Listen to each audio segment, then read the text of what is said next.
Police Chief Rick Hanson back to talk about some of the biggest issues policing-wise in the city of Calgary right now. Always good to have our chief on the show. One thing you said, Ted, you said to me is that you wanted to really focus on domestic violence. We've had two high-profile murders within the recent few weeks here in the city of Calgary. You said that a lot of focus is on the punishment side of things once this happens, but you want to talk about the prevention side. Yeah, Calgary has a really good program with Homefront on, once we're aware of it, the calls come in. We've got a really good program on intervention that involves the courts, a number of integrated teams. But when you look at what's happening in the U.S. in the sports communities, you know, especially the NFL right now, the prevention piece is huge. Kids will grow up reflecting what they see in their home. So many kids see inappropriate relationships, and they grow up thinking that's how you interact with your spouse or your girlfriend or your whatever. And so the bottom line is, it's all about getting into the schools at the earliest stages and maintaining that healthy relationship education right from the time they start school. Because everything about healthy relationships links to what we're having problems with in society. Bullying, it's about a power relationship. Sure. Family violence, it's about this power relationship and an unhealthy relationship.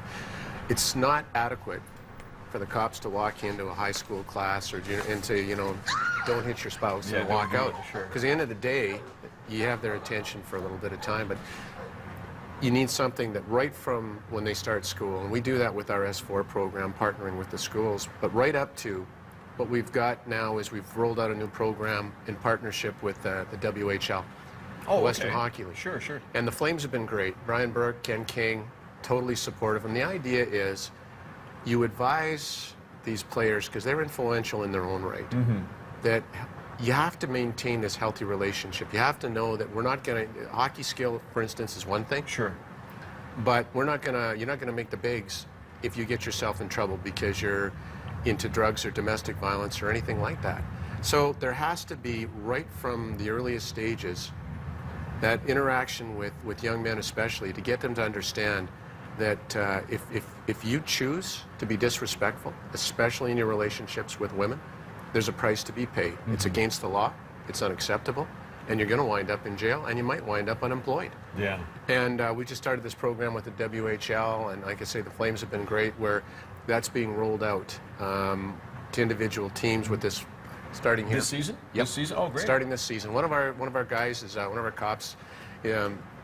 Played in the NHL, has the ring, he's leading it. You know, we've put together this program.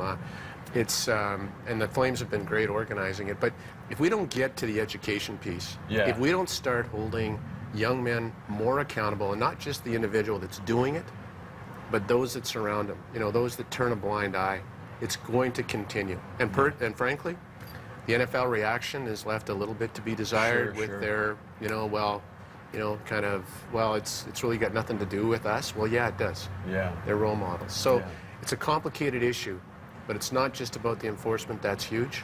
There's an obligation on organizations to say that, you know what, we will not tolerate that kind of behavior in our organization. And then the education piece starts in the early stages so that kids grow up knowing what a healthy relationship looks like and know where to go if they need help.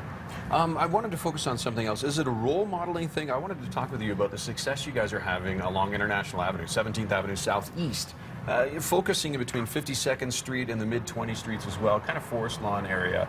Is it a role model thing that works in this area with beat cops, the men and women, and, you know, feet on the street type of thing, kids seeing this? Is that what kind of plays in here? Or? Yeah, it's both parts. Yeah. Absolutely it is. I mean, on one end, it's about making the streets safer. And, you know, people are coming out and they're talking to them saying, hey, you know what, there's a guy that comes out and he deals drugs on the corner and he's out there. So that interaction allows us to focus on their issues. By the same token, we are interacting now with kids in the community a lot more, with families that maybe have come from countries or locations where they don't trust the police, and now they're seeing that the police are actually interacting with them in a very positive way. So the payoffs are huge, and we've already seen, just in the 3 months we've rolled it out, a big change in the community, and it just keeps getting better. So we know that old model of foot patrols has tremendous benefits with building relationships and creating a safe community. There you go. Crime is down too, by the way, in Forest Lawn right now, which is great to see. 7:50. Thank you so much, Police Chief Rick Hanson. Always good to pick your brain on policing issues when you come in. Good to see you too. Thanks.